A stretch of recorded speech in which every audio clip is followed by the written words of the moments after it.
তো চলে এলাম আজকে একটি রেসিপি নিয়ে। তো আজকে রসুনের আচার করব। তো ভাবলাম আপনাদের সাথেও শেয়ার করি। আসসালামু আলাইকুম এভরিওয়ান, কেমন আছেন সবাই? আশা করি অনেক বেশি ভালো আছেন এবং সুস্থ আছেন। আলহামদুলিল্লাহ আমরাও অনেক, অনেক বেশি ভালো আছি। তো আমি রসুনের খোসা ছাড়িয়ে নিয়েছি।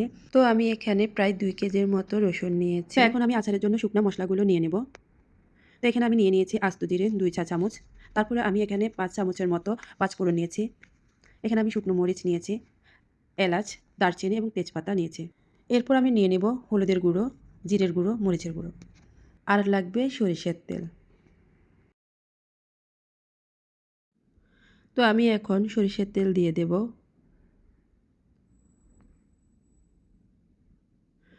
সরিষার তেলটা হালকা গরম হয়ে এলে এরপর আমি তেজপাতা, এলাচ, দারচিনি দিয়ে দেব। তারপর আমি শুকনো মশলাগুলো দিয়ে দেব। শুকনো মশলাগুলো দিয়ে আমি হালকা ভেজে নেব, যাতে করে কাঁচা গন্ধটা চলে যায়।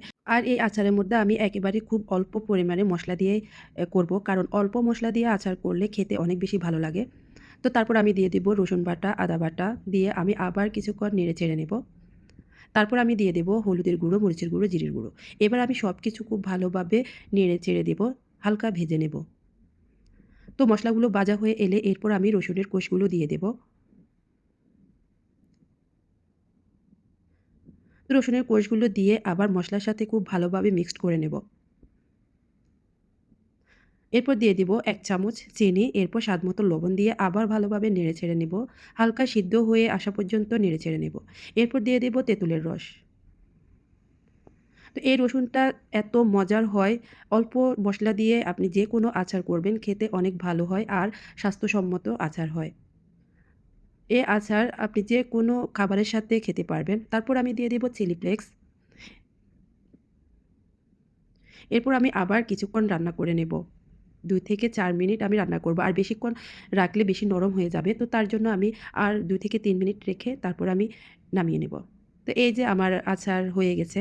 তো আলহামদুলিল্লাহ এত মজার হয়েছে আর দেখতেও খুব লোভনীয় মনে হচ্ছে। তো আমার আজকে রসুনের আচারটি আপনাদের কাছে কেমন লেগেছে অবশ্যই জানাবেন। আর যদি ভালো লেগে থাকে তাহলে একটি লাইক এবং কমেন্ট করে পাশে থাকবেন। আর আমাকে বেশি, বেশি করে সাপোর্ট করবেন, যাতে আমি আবার আগামীতে আরও সুন্দর, সুন্দর রেসিপি নিয়ে চলে আসতে পারি। তো আজ এ পর্যন্তই, সবাই ভালো থাকুন, সুস্থ থাকুন। আল্লাহ হাফেজ।